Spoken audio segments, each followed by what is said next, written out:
pessoal, tudo bom?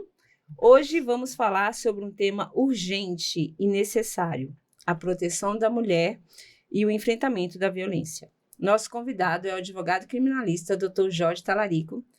Ele que vai nos orientar sobre esse assunto tão importante e que, infelizmente, ainda acontece nos tempos atuais. Seja muito bem-vindo, doutor, e obrigado pelas suas orientações. Olá, tudo bem, pessoal? Boa noite e estou aqui à noite. disposição para trazer os esclarecimentos que se façam necessários. Obrigada. E como a lei brasileira define a violência contra a mulher, doutor?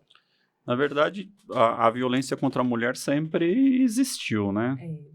Houve, a partir do ano de 2006, uma especial proteção, um olhar especial para aquela violência que estava disseminada dentro da sociedade em grande escala, para trazer uma proteção para a mulher, especialmente dentro do seio familiar ou dentro de uma relação afetiva.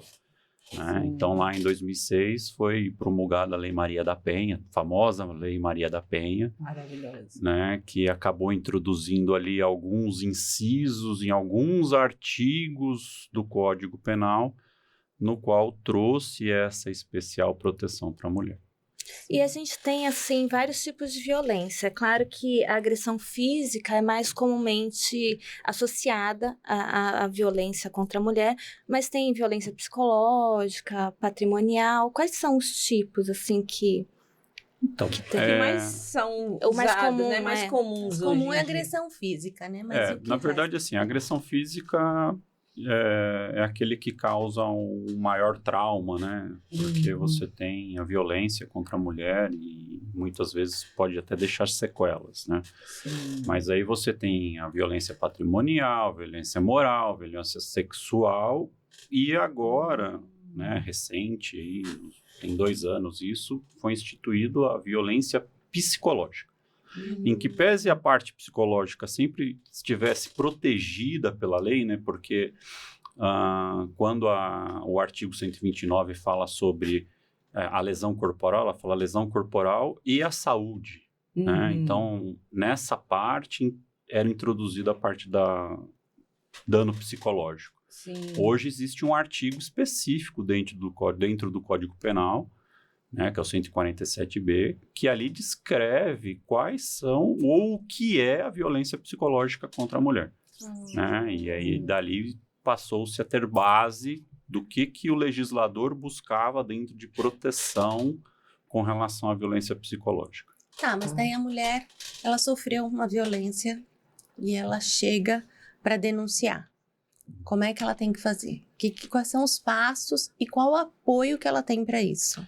Então, eu posso falar aqui no estado de São Paulo. Tá. O estado de São Paulo possui inúmeras delegacias especializadas na defesa da mulher, né, que é as famosas DDMs, e são delegacias no qual o acolhimento da mulher vítima de violência, ele é um acolhimento com um olhar mais humano, né? Sim. Normalmente são mulheres que estão lá, são policiais do sexo feminino, são mulheres que estão lá para lhe atender, desde a investigadora, o escrivão e a delegada.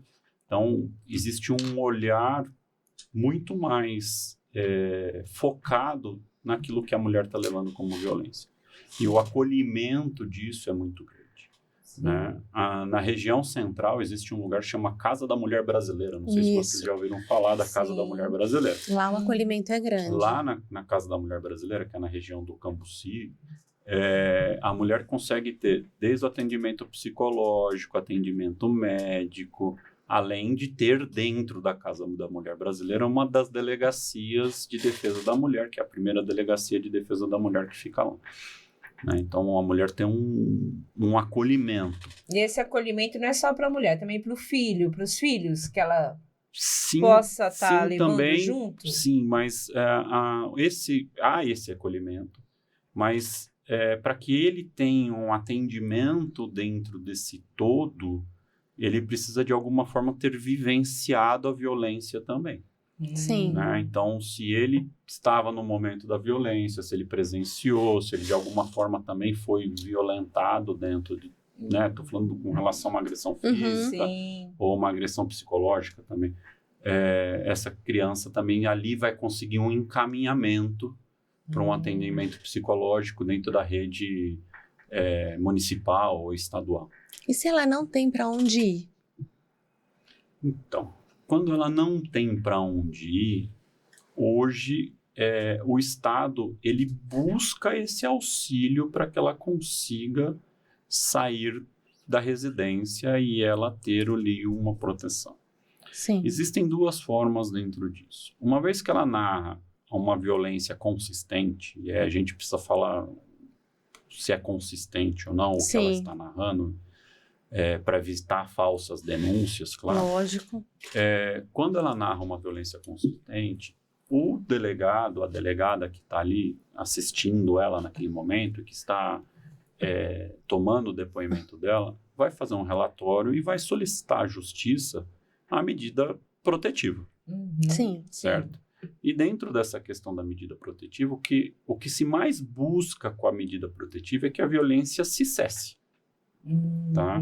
E como é que eles buscam isso? Eles buscam que a pessoa que violentou a mulher não consiga mais, por uma ordem judicial, ter acesso àquela pessoa. Sim. Então, normalmente, as decisões que vêm de medidas protetivas é não se aproximar 300 metros, não entrar em contato, nem pessoalmente, nem através de terceiros, não fazer uso de redes sociais.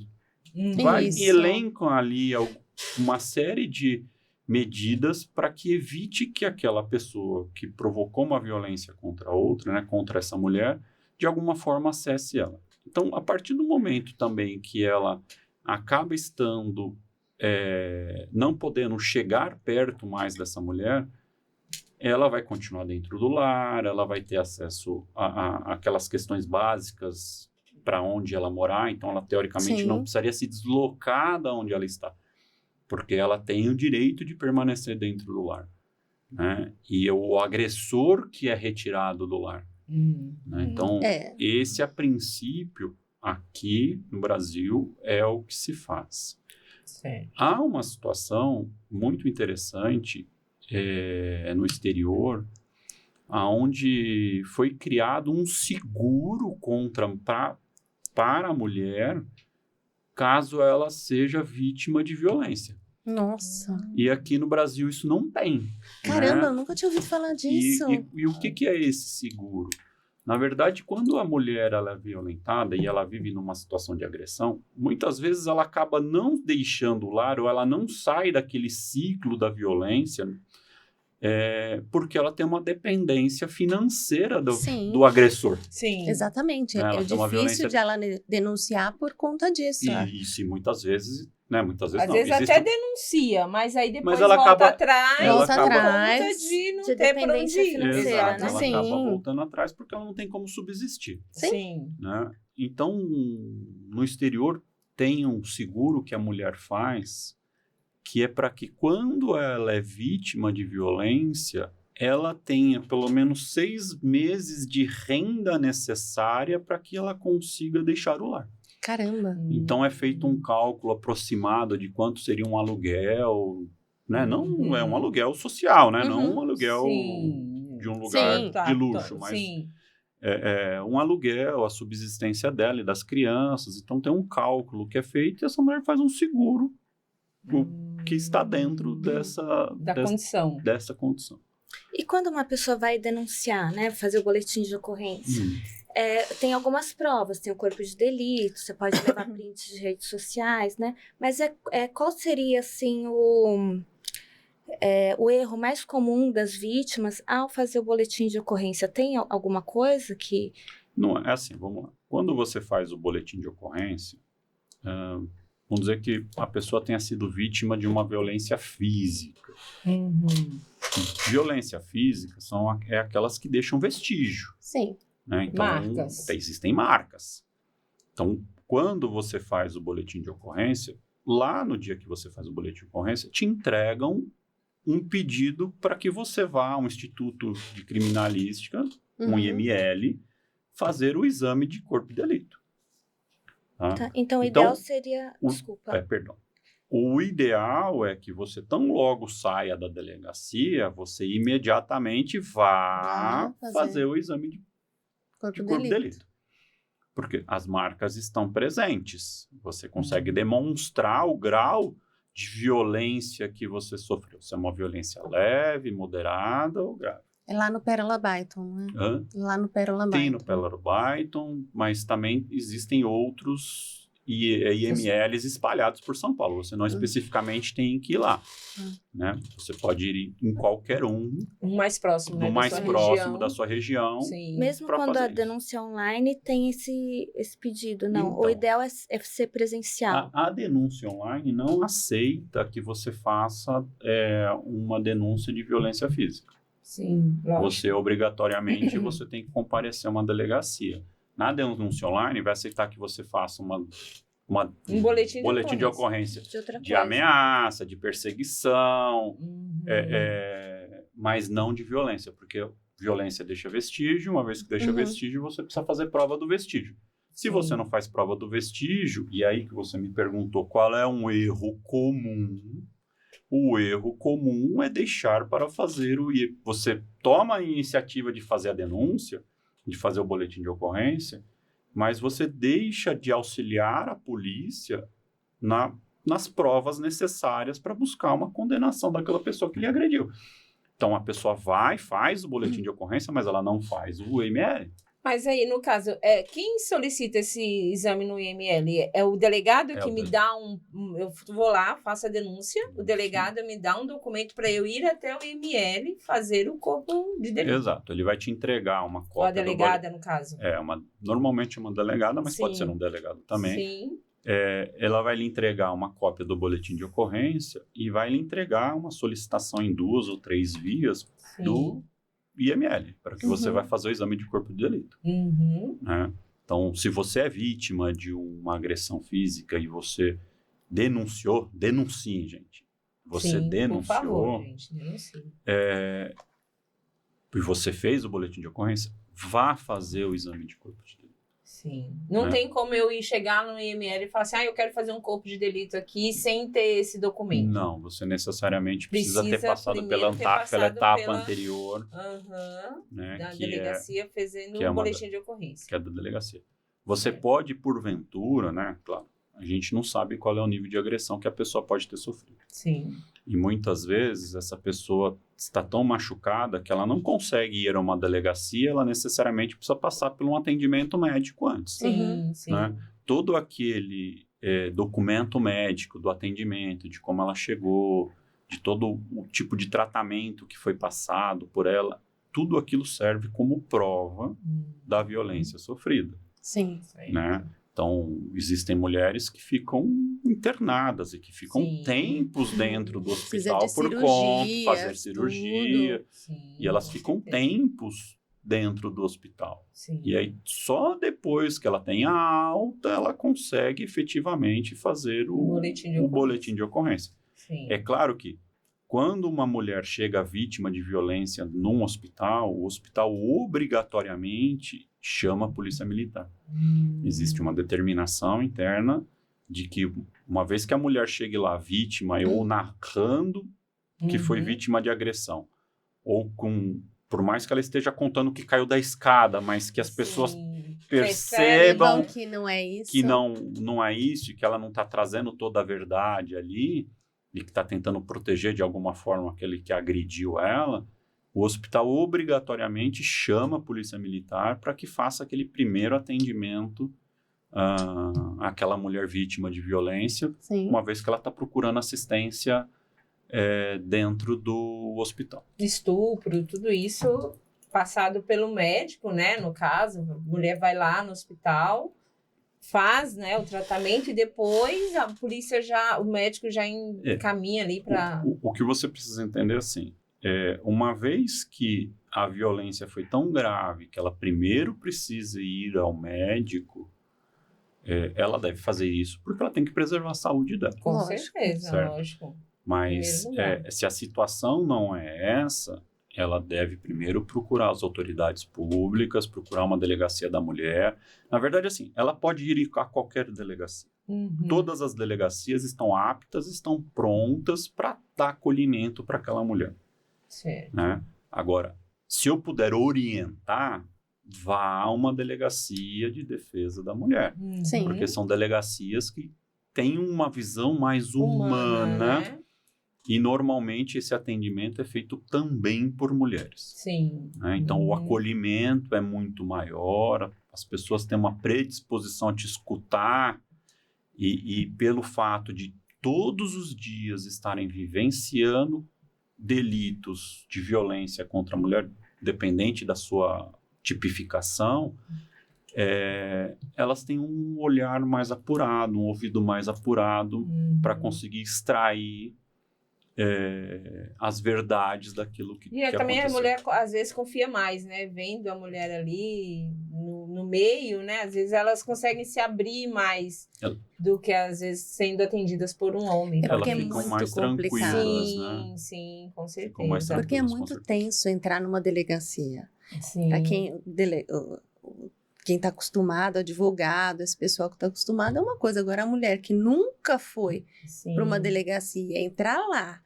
e expor a vida dela e colocar o sonho dela, que sempre foi, tá com aquele cara, a vida dela, tava assim, o amor da vida, e expor aquilo ali é uma facada muito grande. Sim. Sim. E Já como que chega faz? fragilizada, né? Um outro ponto que a gente precisa falar também, com relação a essas questões de provas, né? Que é essa parte que a gente está falando agora. Sim. O que a gente precisa entender é que os crimes de violência contra a mulher, normalmente, eles não possuem testemunhas.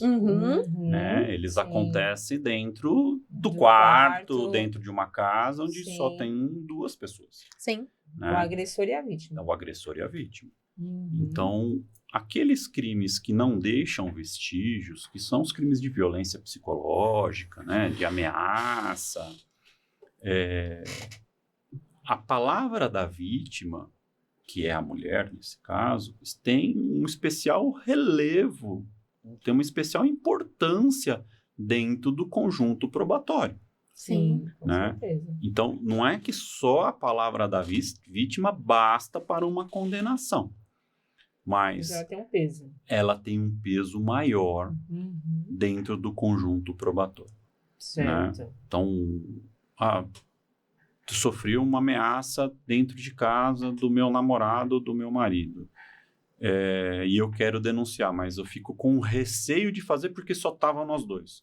Tá. A sua palavra tem especial relevo dentro disso. Certo?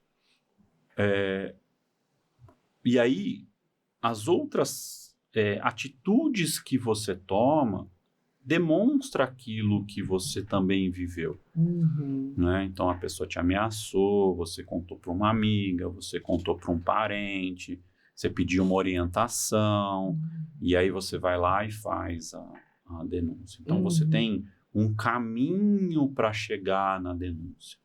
Né? Então, isso é algo que as mulheres também precisam tomar cuidado. Uma vez que ela é vítima de um crime obscuro, que é esse, que acaba não deixando vestígio, mas que é dentro de uma residência, ela precisa demonstrar que ela foi vítima de violência para as outras pessoas. Né? Muitas se calam e guardam aquilo para ela, e aí, de repente, fica a palavra dela contra a do agressor.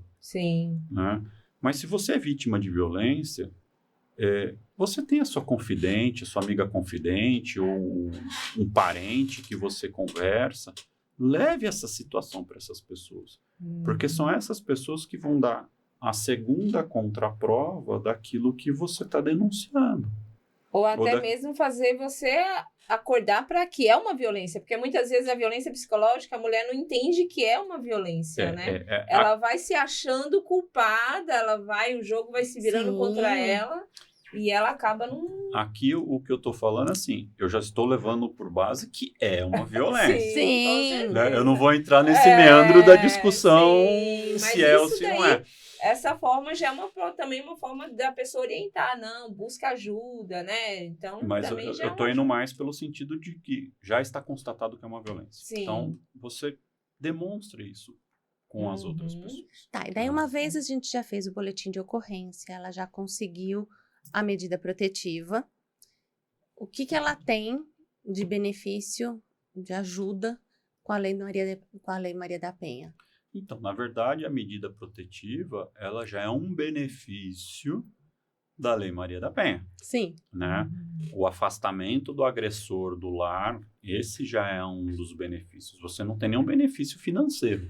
A lei não tem nenhum benefício financeiro. E é difícil conseguir esse afastamento do agressor, Essa proteção. essa medida protetiva, porque Então. eu fiz o fluxograma, assim, eu fiz um boletim de ocorrência, me mandaram para o ML, não sei, fazer o corpo de delito. Fiz. Daí, automaticamente, eu tenho uma medida protetiva? Não. Não, na verdade, assim, se você é vítima de violência física, antes de você fazer o IML, dentro da delegacia, uma vez que você autorize, as suas lesões são fotografadas, Sim. né? E nesse primeiro momento, elas são aceitas como prova para que lhe dê a proteção necessária o mais rápido possível, né? Eu, como advogado criminalista, discuto um pouco isso. Mas, na visão daquela que é vítima dentro dessa situação, é extremamente válido e extremamente ágil. Porque a delegada, né, a delegacia, não sabe se você vai, de fato, fazer o IML. Então, ela não pode esperar que você vá fazer o IML, que leve um mês para que um mês e tanto, que leve para esse laudo do IML voltar à delegacia, para só então falar, nossa, agora, de fato, existe uma prova aqui técnica de que você foi vítima de violência, e o grau da violência que você sofreu. Então, dentro da delegacia, você é vítima de violência, naquele exato momento você é fotografada, se é uma violência física que deixou vestígios, você é fotografada e, com base nessas fotografias, se pede a medida protetiva. Né? Outro ponto, só para a gente não deixar passar, que também é muito importante, muitas dessas violências, principalmente violência moral ou violência psicológica, acontece em troca de mensagem ou acontece dentro das redes sociais. Sim. Certo?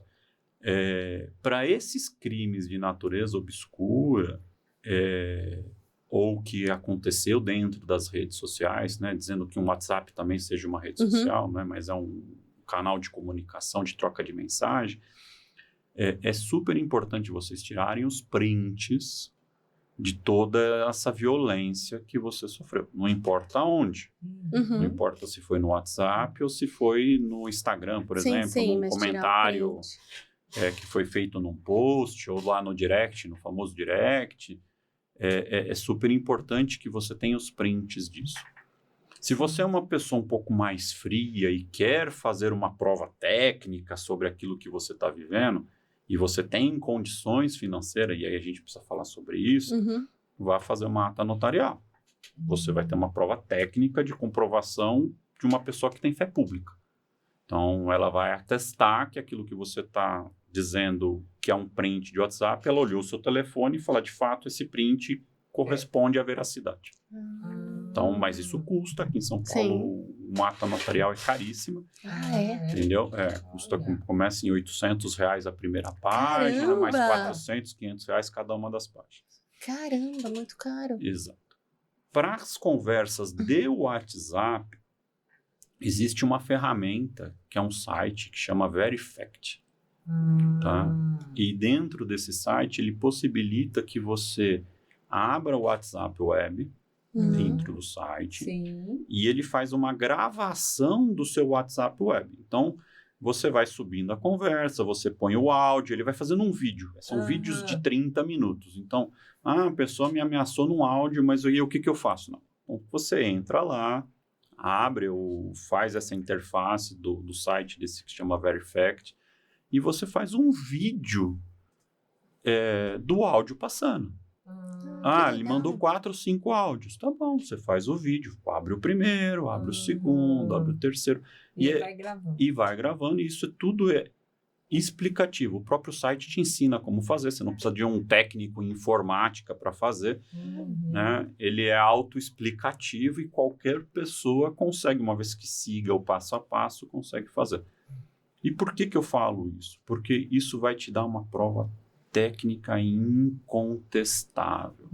Legal. Que bacana. A maior falha dentro dos processos de violência psicológica contra a mulher são falhas em provas. Uma vez que você faça uso de provas que não são aceitas, ou você tem uma discussão com a pessoa, e aí você apaga aquilo que você mandou para a pessoa. Sim. Então, aí vem lá só o que o agressor falou, mas você apagou aquilo que você mandou. Então, você burlou a prova. Aí Sim, aquela sim. pessoa que te violentou junta tudo e fala assim, olha, a prova que ela está usando Não é Fora de certo. contexto. é uma prova que está fora de contexto, Sim. ou é uma prova que não corresponde à verdade, porque ela é diferente da que eu tenho aqui. Sim, entendi. Né? Então, e aí, diante dessas questões de prova, os processos lá na frente acabam Sim. tendo um desfecho que é o que a mulher não buscava. Então, eu queria falar de um tema aqui um pouco sensível, né?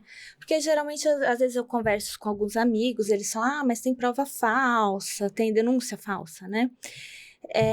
Não querendo desestimular a denúncia, mas eu queria saber, assim, como a polícia, o Ministério Público consegue identificar, por exemplo, que uma denúncia é de má fé.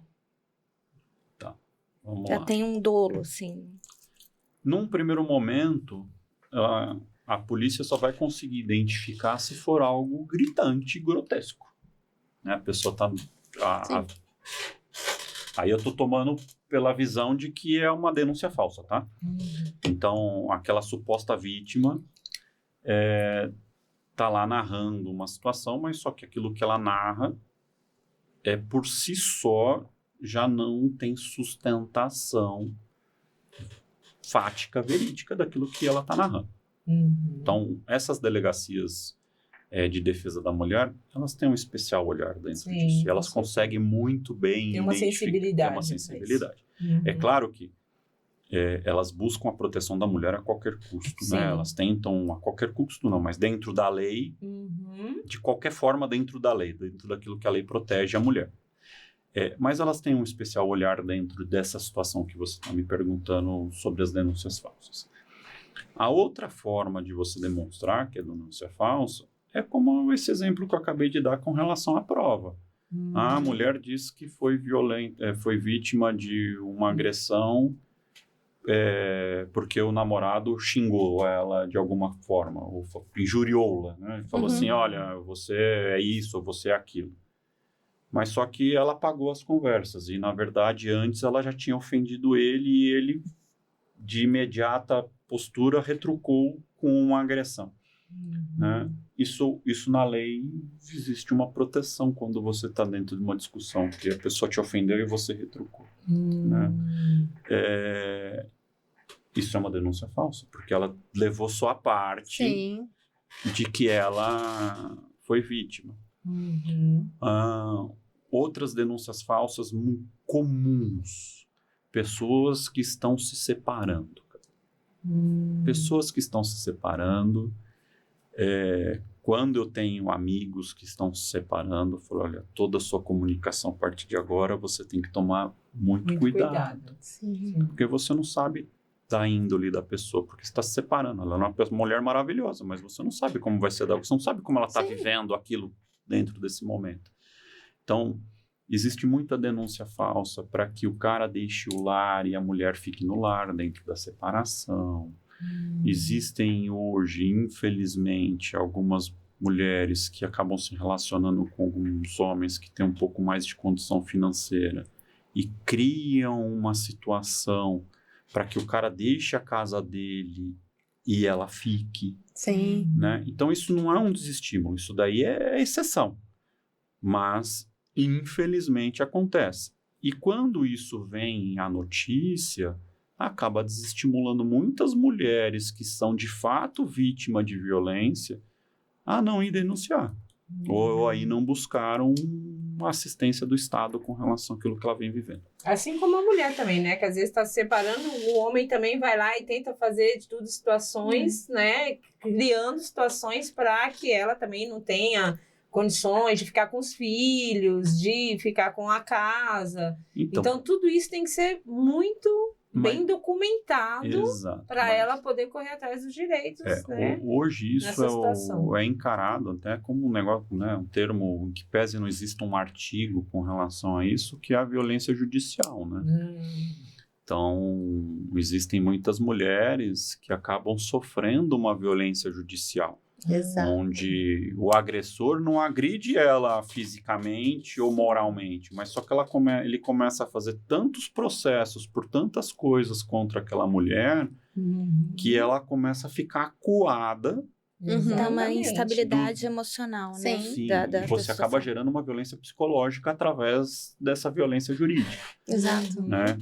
E que muitas vezes acaba não reflete a verdade, não reflete o que de fato aconteceu na vida deles. Então, pega uma situação do cotidiano, uma mãe que atrasou de buscar o filho, ou levou o filho no hospital e não comunicou o pai, e aí eles começam a entrar com vários processos contra essa mulher, dizendo que ela está fazendo uma alienação parental, ou que de alguma forma está tentando afastar os filhos, né? E aí você consegue acuar essa mulher. Essa mulher, muitas das vezes, acaba ficando acuada dentro daquela situação, né? E aí ela para de exercer o direito dela de ir e vir porque ela fica preocupada com essa situação, ela para de ter uma vida normal, e isso tudo estará caracterizado como uma das formas de violência psicológica. Muito interessante. E na sua experiência prática, onde o sistema funciona e onde ele ainda falha? Tá. Jorge. Essa é uma pergunta difícil. Eu acho que melhorou muito.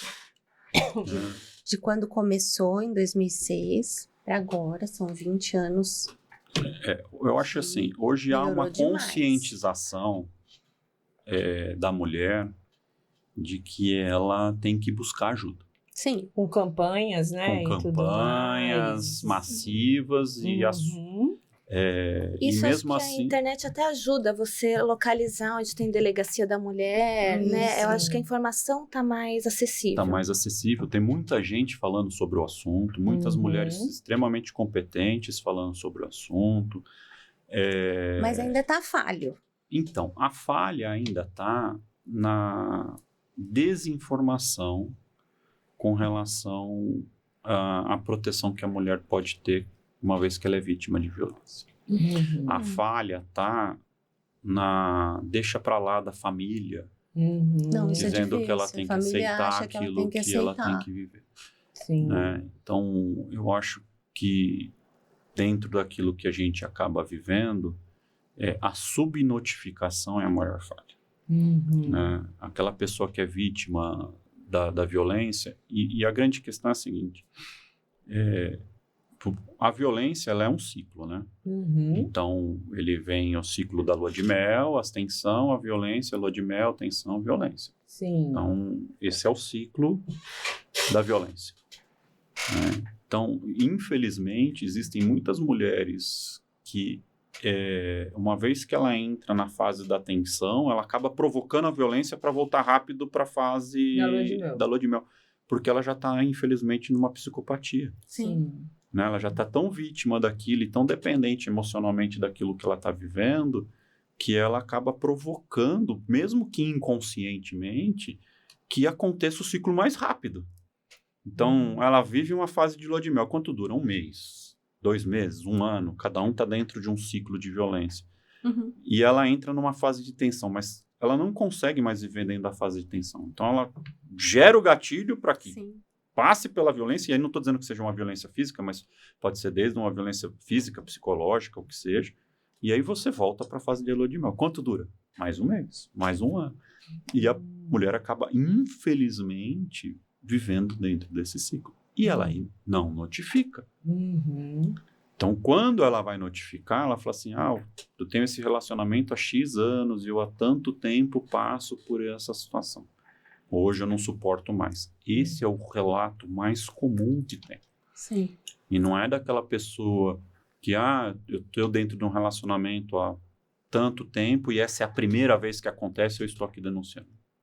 A maioria das denúncias são de pessoas que já não conseguem mais e não aguentam mais. Já não aguentam mais. Né? Um outro ponto que a gente precisaria pensar, e aí a mulher que é vítima de violência deveria pensar, e aí eu vou dizer que é o ponto falho que não depende do Estado. Tá? A mulher é vítima de violência. Ela faz a denúncia. O Estado dá a proteção para ela. E aí ela resolve voltar. Isso é difícil. Ou ela faz um movimento mais sutil. Ela não voltou com a pessoa, mas só que ela volta a falar com a pessoa. Então, ela tem uma medida protetiva contra o agressor e ela procura o agressor para tirar satisfação ou ela procura o agressor para falar sobre qualquer tipo de assunto. Isso já é elemento suficiente para quebrar a medida protetiva, porque ela demonstrou que aquele temor que ela tinha e que ela precisava afastar aquela pessoa da vida dela, uma vez que ela o procurou, esse temor não existe mais. Sim. Mas você não acha que ainda está muito falho a parte da segurança dela? Uma vez que ela denunciou, ela conseguiu a medida protetiva, o cara não pode chegar perto. Mas isso é lindo no livro, no papel. A realidade é outra. Então, aí vamos lá. Eu vou falar de novo aqui do estado de São Paulo. Tá? Aqui no estado de São Paulo existe um aplicativo para a mulher que é vítima de violência, que ela pode se cadastrar dentro desse aplicativo. Uma vez que ela é vítima de violência, vai ser, claro, feita uma checagem disso e assim por diante.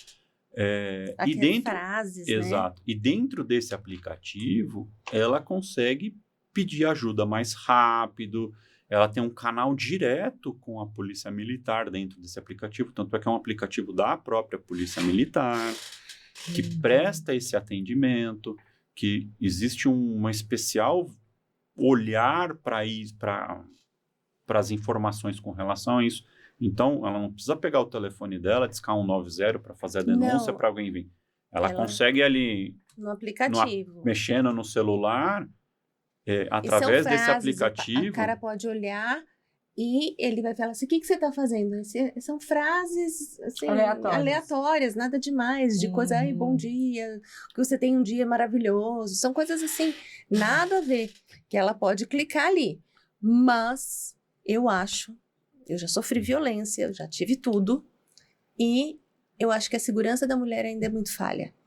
Então, assim, e conversando com outras mulheres, porque tem um grupo de ajuda para as mulheres com violência doméstica. Com qualquer violência, na verdade.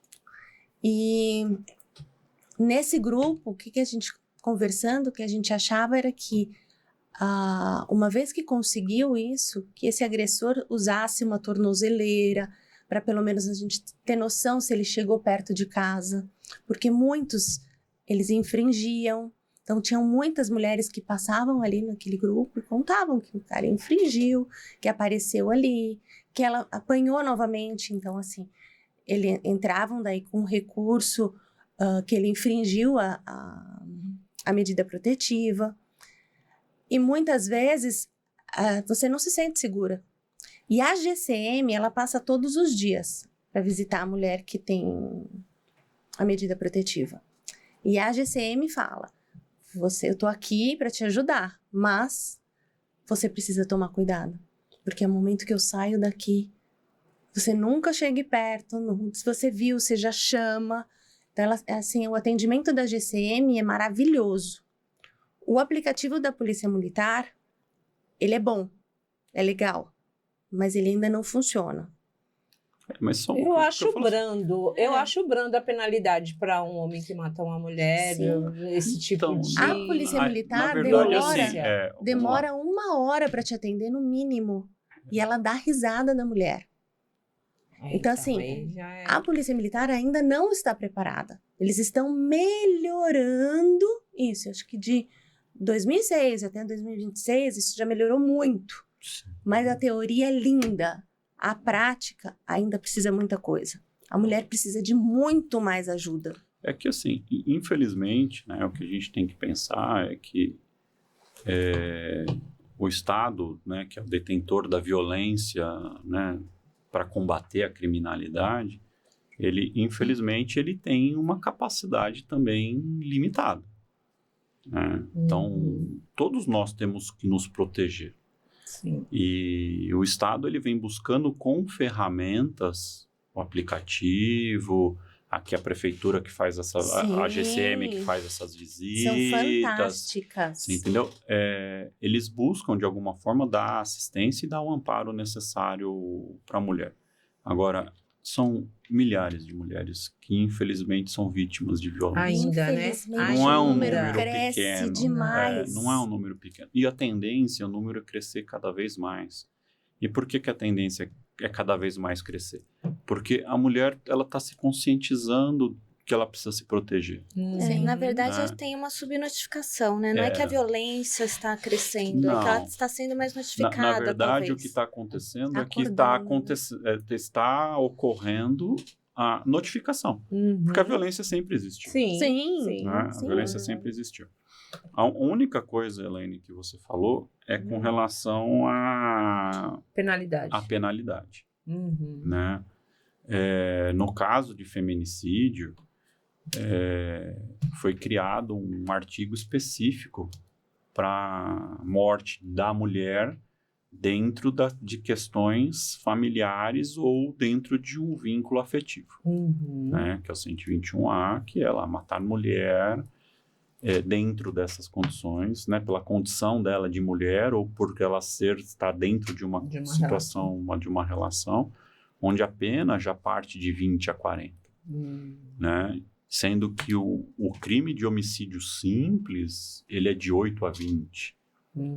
Então, já existe ali uma proteção diante de uma quantificação de pena, né, maior do que a questão do homicídio simples.